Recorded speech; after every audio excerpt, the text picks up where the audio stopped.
এজন্য বেশি বেশি পরিমাণে সুবহানাল্লাহর আওয়াজ দেওয়া লাগবে, জিকির করা লাগবে, আলহামদুলিল্লাহ জিকির করা লাগবে, লা ইলাহা ইল্লাল্লাহ জিকির করা লাগবে। জিকির করলে কলব তাজা হয়, ইবাদতে মানুষ মজা পায়। যদি সুবহানাল্লাহর আওয়াজ না দেয়, জিকির না করে, আলহামদুলিল্লাহ জিকির না করে, লা ইলাহা ইল্লাল্লাহ জিকির বান্দা না করে, আল্লাহু আকবারের জিকির যদি বান্দা না করে, তাহলে এই কলবটা বড় দুর্বল হয়ে যায়, অসুস্থ হয়ে যায়। আল্লাহ তাআলা নিজেই বলেন, ইল্লা মান আতাল্লাহ বিকলবিন সালিম। সুস্থ ভালো কলব নিয়ে আল্লাহর দরবারে যাওয়ার জন্য আল্লাহ ইশারা করে বলেন। এই জন্য বেশি বেশি পরিমাণে রমজানের প্রস্তুতি গ্রহণ করা লাগবে। রজব মাসে নামাজ আল্লাহ তাআলা ফরজ করেছেন। এই মেরাজের রজনীতে আল্লাহ নামাজ ফরজ করেছেন, নামাজ আদায় করা লাগবে। অন্যান্য নেক আমলগুলো আপনার আমার করা লাগবে। রমজানের প্রস্তুতি গ্রহণ করার জন্য রজব এবং শাবান মাসে বেশি বেশি পরিমাণে নফল রোজা রাখা লাগবে। নফল রোজা যত পরিমাণে বেশি এখন রাখা যাবে, তত রমজানের প্রস্তুতি আপনার আমার মধ্যে গ্রহণ হবে, তত ইবাদতের দিকে বান্দা বেশি অগ্রসর হয়ে যাবে। নবী আমার বলেন, তারা জিকির করে তাদের কলবটা বড় তাজা থাকে, যারা জিকির করে না তাদের কলবটা আস্তে আস্তে মুর্দা হয়ে যায়। মুর্দা মানুষ যেইভাবে ঘুমায়। সুবহানাকা লা ইলমা লানা ইল্লা মা আল্লামতানা ইন্নাকা আনতাল আলিমুল হাকীম।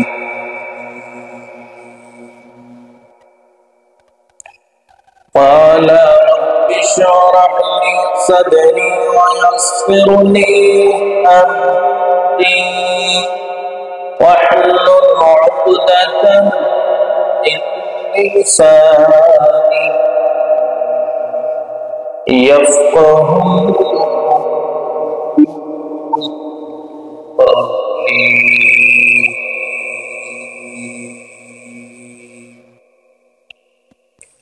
শুকরিয়া, আলহামদুলিল্লাহ।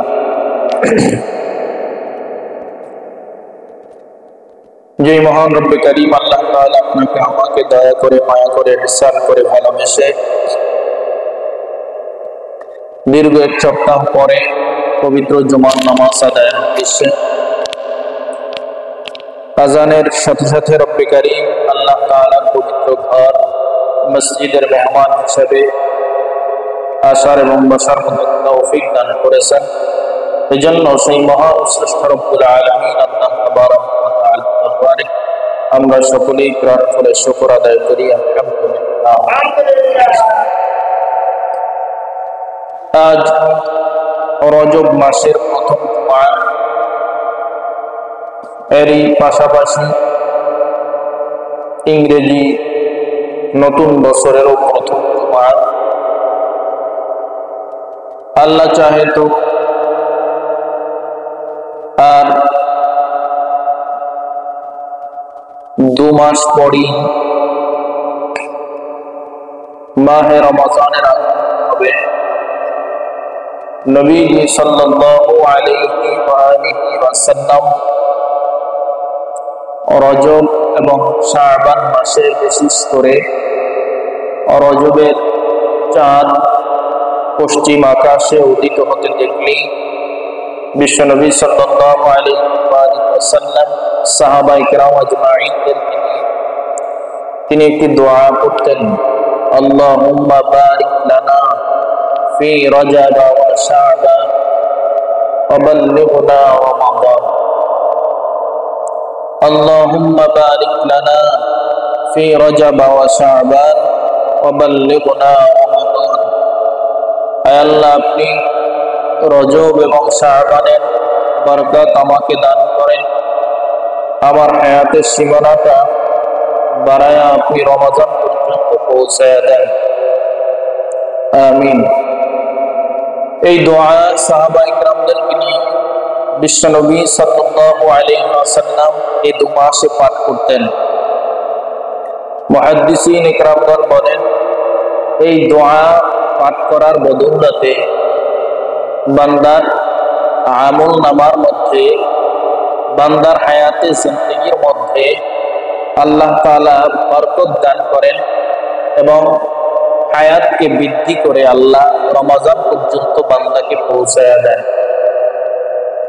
কোন বান্দা এই দোয়া করার পরে যদি রমজানের পূর্বে ইন্তেকাল করে, তাহলে সাহাবায়ে কেরাম রিদওয়ানুল্লাহি তাআলা আলাইহিম আজমাইনের প্রশ্নের জবাবে নবী সাল্লাল্লাহু আলাইহি ওয়াসাল্লাম বলেছেন, কোন বান্দা যদি দোয়া করে, দোয়া করার পরে হায়াতের সীমানাটা আল্লাহ না বাড়ায়, রমজানের আগেই যদি বান্দা বিদায় নেয়, তাহলে এই দোয়া করার বদৌলতে আল্লাহ তাআলা ওই বান্দা ইন্তেকাল করার পরেও ওই বান্দার আমল নামার মধ্যে আল্লাহ তাআলা লাইলাতুল বারাত, লাইলাতুল কদর, রমজানে ইবাদত করলে যেই পরিমাণের সওয়াব তার আমল নামার মধ্যে জমা হইত, ওই বান্দা ইন্তেকাল করার পরেও এই দোয়া করার বদৌলতে আল্লাহ তাআলা তার আমল নামার মধ্যে ওই সম পরিমাণের সওয়াব দান করবেন। সুবহানাল্লাহ। এজন্য বিশ্বনবী সাল্লাল্লাহু আলাইহি ওয়াসাল্লাম বেশি বেশি পরিমাণে রজব এবং শাবানে এই দোয়া করতেন। সাহাবায়ে কেরামদেরকে এই দোয়া করার জন্য নির্দেশ দিয়েছেন সাহাবায়ে কেরাম রিদওয়ানুল্লাহি তাআলা আলাইহিম আজমাইন। তারা এই দোয়া বেশি বেশি পরিমাণে এই রজব এবং শাবান মাসে করতেন। বিশেষ করে এই রজব এবং শাবান মাস হলো রমজানের প্রস্তুতিমূলক মাস। রমজানে ইবাদত করবে, তো এই ইবাদতের প্রস্তুতি বান্দা এই রজব এবং শাবান মাসে গ্রহণ করবে। রজব এবং শাবানে ইবাদতের মাত্রা আরো বাড়ায়া দিবে, যার ফলে রমজানে বেশি বেশি পরিমাণে ইবাদত করতে বান্দার যেন কোনো বেগ পেতে না হয়। বিশেষ করে এই রজব মাসে একটা দিন আছে, একটা রাত আছে, যেই রাতে রব্বে কারীম আল্লাহ তাআলার সাথে তার প্রিয় হাবিব, তার প্রিয় দোস্ত জনাবে মুহাম্মদুর রাসূলুল্লাহ সাল্লাল্লাহু আলাইহি ওয়া আলিহি ওয়াসাল্লামের সাক্ষাৎ হয়, মেরাজ হয়। আল্লাহ তাআলা সূরা বনি ইসরাঈলের প্রথম নাম্বার আয়াতে কারিমার মধ্যে বলেন, সুবহানাল্লাযী আসরা বি'আবদিহি লাইলান মিনাল মাসজিদিল হারাম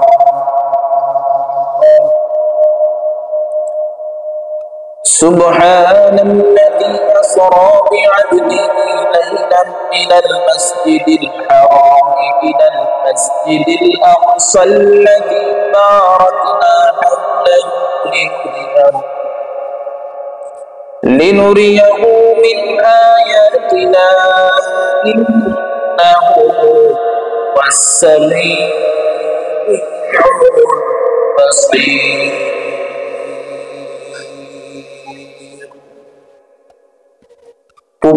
পবিত্র তো সেই আত্মা, সেই সত্তা যিনি তার প্রিয় হাবিব, তার প্রিয় দোস্তকে ঊর্ধ্ব আকাশে গমন করাইলেন আল্লাহর সঙ্গে সাক্ষাৎ হয়। এই আল্লাহর সঙ্গে সাক্ষাৎ হওয়ার মাস হলো এই রজব মাস।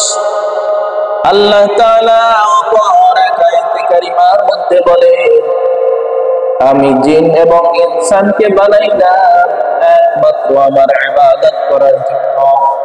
এই জিন এবং ইনসান আমার ইবাদত করবে, তারা আমার রুকু করবে, তারা আমার সিজদা দিবে, তারা আমার তাসবিহ তাহলিল গুলা আদায় করবে। প্রশ্ন করতে পারেন আল্লাহ তাআলা আমাদেরকে বানাইছেন, আমরা আল্লাহর কুদরতি কদমের মধ্যে সিজদা দিব না, তার সামনে মাথা নত করব না, রুকু করব না, তার তাসবিহগুলো আমরা আদায় করব না।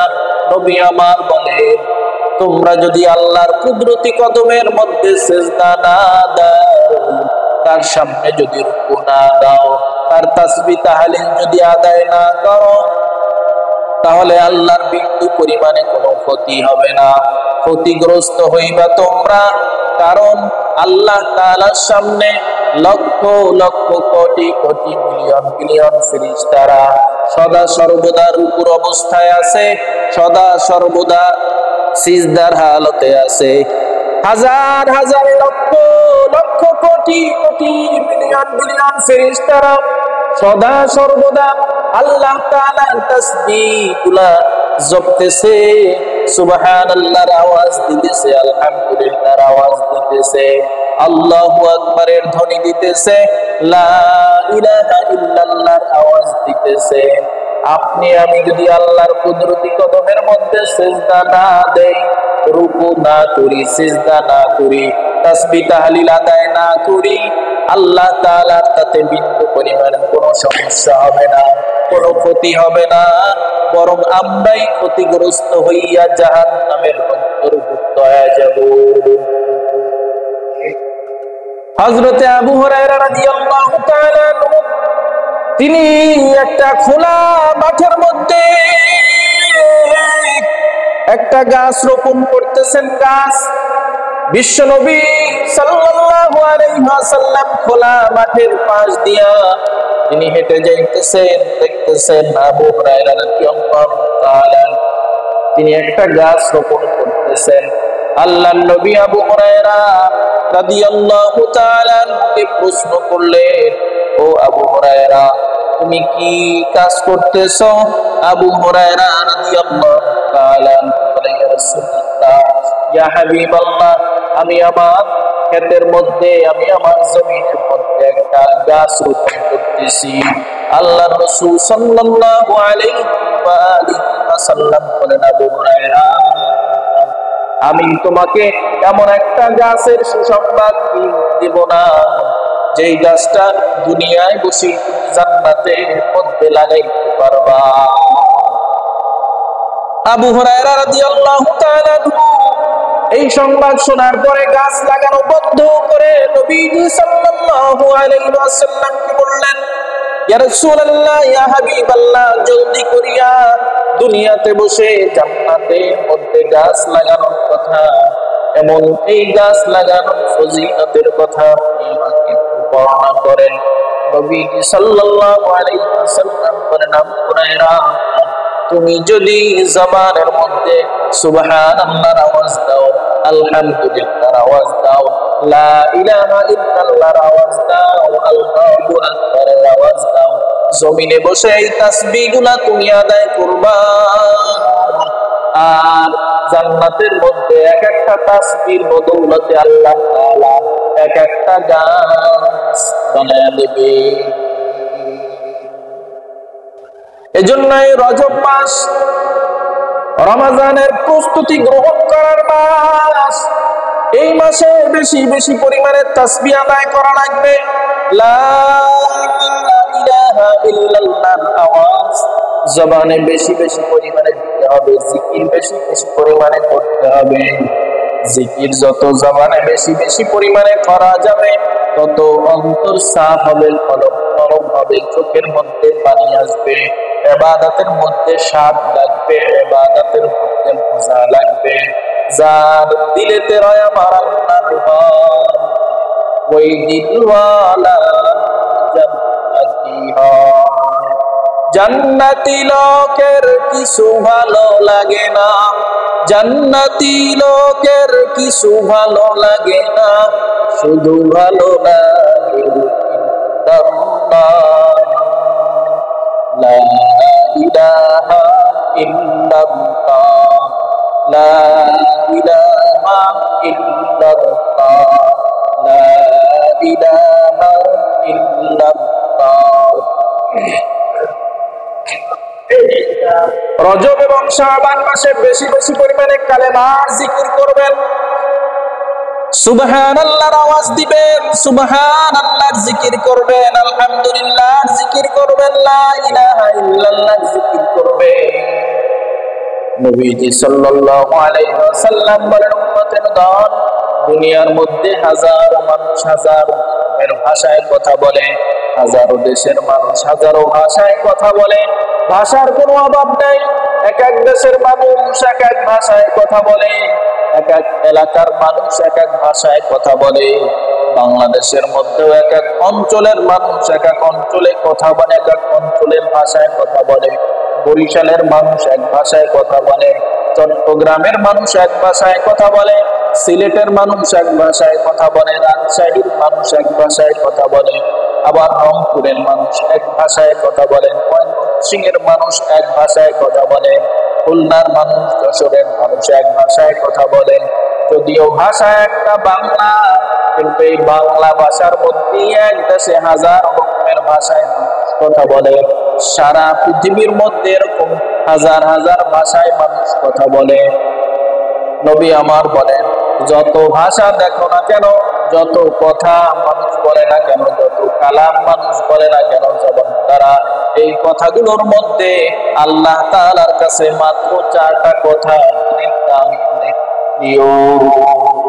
এই 4 কথার বাহিরে আল্লাহ তাআলার কাছে অন্য কোনো কথা দামি না, অন্য কোনো কালাম আল্লাহর দরবারে পছন্দনীয় না।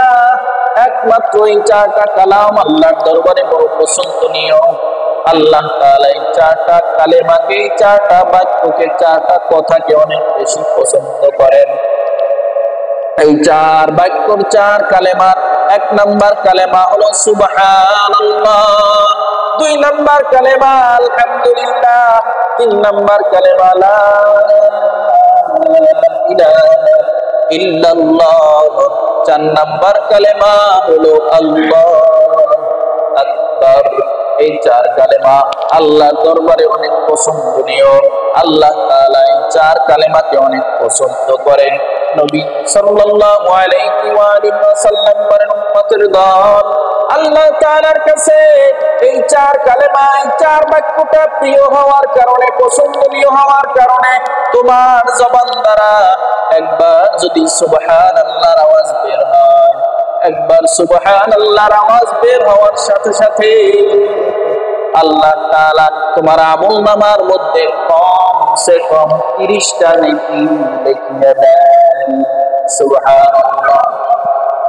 নবী আমার বলেন, আল্লাহ তাআলার পছন্দনীয় কালাম হওয়ার কারণে সুবহানাল্লাহ বলার পরে তোমার আমলনামার মধ্যে শুধু 30টা নেকি জমা হয়ে গেছে এমনটা না, বরং তোমার আমলনামার থেকে কমসে কম 30টা সগীরা গুনাহকে আল্লাহ কাটিয়ে দেয়, মুছিয়ে দেয়। সুবহানাল্লাহ। এরপরে নবী আমার বলেন, কোন আল্লাহর বান্দার জবান দ্বারা একবার যদি আলহামদুলিল্লাহর আওয়াজ বের হয়, আলহামদুলিল্লাহর আওয়াজ বের হওয়ার সাথে সাথে আল্লাহ তাআলা ওই বান্দার আমলনামার মধ্যে 30টা নেকি লিখিয়ে দেয় না, বরং ওই বান্দার আমলনামার মধ্যে আল্লাহ তাআলা কমসে কম 40টা নেকি লিখিয়ে দেয়। সুবহানাল্লাহ। ওই বান্দার আমলনামার থেকে আল্লাহ তাআলা কমসে কম 40টা সগীরা গুনাহকে আল্লাহ মুছিয়ে দেয়। এরপরে নবী সাল্লাল্লাহু আলাইহি ওয়াসাল্লাম বলেন, কোন আমার উম্মতের জবান দ্বারা একবার যদি বের হয় লা ইলাহা ইল্লাল্লাহ, লা ইলাহা ইল্লাল্লাহ, লা ইলাহা ইল্লাল্লাহ, একবার লা ইলাহা ইল্লাল্লাহ আওয়াজ একবার বের হলে আল্লাহ তাআলা ওই আমার উম্মতের আমলনামায় কমসে কম 30টা নেকি লিখে দেয়। ওই উম্মতের আমলনামা থেকে আল্লাহ তাআলা কমসে কম 30টা সগীরা গুনাহকে আল্লাহ মুছিয়ে দেয়। আমার কোন উম্মতের জবান দ্বারা একবার যদি আল্লাহু আকবারের ধ্বনি বের হয়, আল্লাহু আকবার বলে, তাহলে ওই উম্মতের আমলনামা থেকেও আল্লাহ তাআলা 30টা নেকি আমলনামায় অন্তর্ভুক্ত করে দেয়। 30টা সগীরা গুনাহকে আল্লাহ মুছিয়ে দেয়। এই যে 30টা করিয়া নেকি পাইল, 40টা করিয়া নেকি পাইল, 30টা করিয়া সগীরা গুনাহ মাফ হইল, 40টা করিয়া সগীরা গুনাহ মাফ হইল। এটার একমাত্র ফজিলত হলো, বরকত হলো এই 4 কালেমা 4 বাক্য আল্লাহ তাআলার দরবারে অনেক পছন্দনীয় কালাম, আল্লাহ তাআলার কাছে অনেক দামি পছন্দনীয় বাক্য হওয়ার কারণে আল্লাহ তাআলা এই বান্দার উপরে খুশি হইয়া বান্দাকে এই পুরস্কার দুনিয়াতে হাদিয়া দিয়া দেয়। আর আরবি হরফ কেউ যদি জবান দ্বারা একবার বলে আলিফ, আল্লাহ তাআলা এই আলিফ বলার কারণে তার আমলনামার মধ্যে কমসে কম 10টা নেকি লিখিয়া দেয়। আর এই আলহামদুলিল্লাহ বলতে যতটা হরফ বান্দা জবান দ্বারা উচ্চারণ করলো, সুবহানাল্লাহ বলতে যতটা হরফ বান্দা জবান দ্বারা উচ্চারণ করলো, আল্লাহু আকবার বলতে আরবি হরফ জবান দ্বারা যেই কয়টা উচ্চারণ করলো, লা ইলাহা ইল্লাল্লাহ বলতে যেই হরফগুলো জবানে উচ্চারণ করলো, এই প্রত্যেকটা হরফের বিনিময় আল্লাহ তাআলা ওই বান্দার আমলনামায় এক একটা হরফের বিনিময়ে 10-10টা করিয়া লিখতে থাকে। এজন্য এই রজব মাসে বেশি বেশি সুবহানাল্লাহর আওয়াজ দেওয়া, বেশি বেশি আলহামদুলিল্লাহর আওয়াজ দেওয়া, লা ইলাহা ইল্লাল্লাহর জিকির করা, আল্লাহু আকবারের জিকির করা। বলবেন হুজুর এই জিকির জবানে দিয়া ফায়দা কি, লাভ কি? আমরা যদি 1000 বার বলি সুবহানাল্লাহ সুবহানাল্লাহ, আল্লাহ আপনি বড় পবিত্র, আপনি বড় পাক, আপনার থেকে বড় পবিত্র আর কেউ নাই, বড় পাক আর কেউ নাই। আল্লাহ তো এমনিতেই পাক, আমরা জবান দ্বারা কেন সুবহানাল্লাহ বলবো, কেন আলহামদুলিল্লাহ বলবো, কেন লা ইলাহা ইল্লাল্লাহ বলবো, কেন আল্লাহু আকবার বলবো? সুবহানাল্লাহর আওয়াজ এই কারণে দিবেন কারণ আল্লাহ তাআলা হলো পাক, আর আমরা আমাদের গুনার মাধ্যমে আমরা হয়ে গেছি নাপাক। এই পাক নামের জিকির করতে করতে আল্লাহ তাআলা আপনার আমার এই নাপাক অন্তরটাকে যেন পুত পবিত্র বানাইয়া কলবে সালিম, সুস্থ কলব, ভালো কলব, রোগ মুক্ত কলব বানাইয়া আল্লাহ তাআলা যেন বেগুনা মাসুম বানাইয়া এই দুনিয়া থেকে আল্লাহ যেন কবর পথে নিয়ে যায়।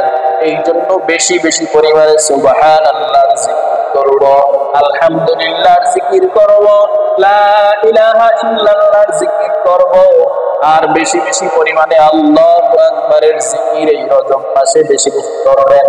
এই রজব মাসের পরে শাবান মাস চলে আসবে। এই শাবান মাসেও আবার আমরা একই দোয়া পড়ব, আল্লাহুম্মা বারিক লানা ফি রজব ওয়া শাবান ওয়া বাল্লিগনা রমাদান। আয় আল্লাহ, রজব এবং শাবানের বরকত আপনি আমাদেরকে দান করেন, আমাদের হায়াতের সীমানাটা বাড়ায়া রমজান পর্যন্ত পৌঁছায় দেন। মুহাদ্দিস মুফাসসিরিন ইকরামগণ বলেন, এই শাবান মাসে আবার তুমি যদি এই বরকতের দোয়া করো, আল্লাহ তাআলা সামনে তোমার 11টা মাস হায়াতের সীমানাটা বাড়ায় দিবে। আর 11টা মাস যদি তোমার হায়াতের সীমানাটা না বাড়ায়, তুমি যদি এর মধ্যে মৃত্যুবরণ করো, এর আগে যদি তুমি ইন্তেকাল করো, আল্লাহ তাআলা বাকি 11 মাস তুমি নেক আমল করলে যেই পরিমাণে নেক আমল তোমার আমলনামার মধ্যে জমা হয়ে যাইত, ওই পরিমাণে নেক আল্লাহ তাআলা তোমার আমার আমলনামার মধ্যে জমা করে দিবে। এজন্য বেশি বেশি পরিমাণে সুবহানাল্লাহর আওয়াজ দেওয়া লাগবে, জিকির করা লাগবে, আলহামদুলিল্লাহর জিকির করা লাগবে, লা ইলাহা ইল্লাল্লাহর জিকির করা লাগবে। জিকির করলে কলব তাজা হয়, ইবাদতে মানুষ মজা পায়। যদি সুবহানাল্লাহর আওয়াজ না দেয়, জিকির না করে, আলহামদুলিল্লাহর জিকির না করে, লা ইলাহা ইল্লাল্লাহর জিকির বান্দা না করে, আল্লাহু আকবারের জিকির যদি বান্দা না করে, তাহলে এই কলবটা বড় দুর্বল হয়ে যায়, অসুস্থ হয়ে যায়। আল্লাহ তাআলা নিজেই বলেন, ইল্লা মান আতাল্লাহ বিকলবিন সালিম। সুস্থ ভালো কলব নিয়ে আল্লাহর দরবারে যাওয়ার জন্য আল্লাহ ইশারা করে বলেন। এই জন্য বেশি বেশি পরিমাণে রমজানের প্রস্তুতি গ্রহণ করা লাগবে। রজব মাসে নামাজ আল্লাহ তাআলা ফরজ করেছেন। এই মেরাজের রজনীতে আল্লাহ নামাজ ফরজ করেছেন, নামাজ আদায় করা লাগবে। অন্যান্য নেক আমলগুলো আপনার আমার করা লাগবে। রমজানের প্রস্তুতি গ্রহণ করার জন্য রজব এবং শাবান মাসে বেশি বেশি পরিমাণে নফল রোজা রাখা লাগবে। নফল রোজা যত পরিমাণে বেশি এখন রাখা যাবে, তত রমজানের প্রস্তুতি আপনার আমার মধ্যে গ্রহণ হবে, তত ইবাদতের দিকে বান্দা বেশি অগ্রসর হয়ে যাবে। নবী আমার বলেন, তারা জিকির করে তাদের কলবটা বড় তাজা থাকে, যারা জিকির করে না তাদের কলবটা আস্তে আস্তে মুর্দা হয়ে যায়। মুর্দা মানুষ যেইভাবে ঘুমায়া থাকে, কোনো কাজকর্ম তার মাধ্যমে হয় না, দুনিয়া কোন গতিতে চলতেছে তিনি সেটা বুঝে না, ঠিক তাদের কলব পড়িয়া যায়। আজান শোনার পরেও তারা মসজিদে আসে না, মুর্দা মানুষের মতো তারা বেখেয়াল বেখবর অবস্থায় থাকে। আজান শোনার পরেও তারা মসজিদে আসে না, নামাজ আদায় করে না, কারণ তাদের ফি কুলুবিহিম মারাদুন ফাযাদাহুমুল্লাহ, আল্লাহ তাআলা তাদের কলবের মধ্যে মোহর মেরে দিয়েছেন, যার ফলে তাদের নেক কাজ ভালো লাগে না, তাদের নেক কাজ ভালো লাগে না, তাদের বদ কাজ গুনার কাজ বড় মজা লাগে, গুনার কাজ বড় তাদের ভালো লাগে, গুনার কাজে তারা আনন্দ পায়, উৎসাহ পায়। এই যে শীতের বেলা ফজরের সময় নামাজ আদায় করা কতই না বড় কষ্টকর। এই ফজরের সময় আযান শোনার পর এই আরামের বুককে হারাম বানায় কার মনে চায় আমি ফজরের নামাজ আদায় করি? যার কলবটা জিন্দা, যার কলবটা জাগ্রত, যিনি আল্লাহর ভয় অন্তরের মধ্যে ধারণ করেন, লালন করেন, তার এই ফজরের সময় যখন মুয়াজ্জিনের আযান যখন কারের মধ্যে যায়, তখন বিন্দু পরিমাণে আর অপেক্ষা করে না, আরামের বুককে হারাম বানাই না, এই ল্যাপ কম্বলকে ফালাইয়া তিনি ফজরের নামাজের মধ্যে হাজিরা দেয়। গত জুমায় আমরা বলেছি আল্লাহ তাআলা নিজেই বলেন, উলাইকা কাল আনআমি বাল হুম আদাল উলাইকা হুমুল গাফিলুন।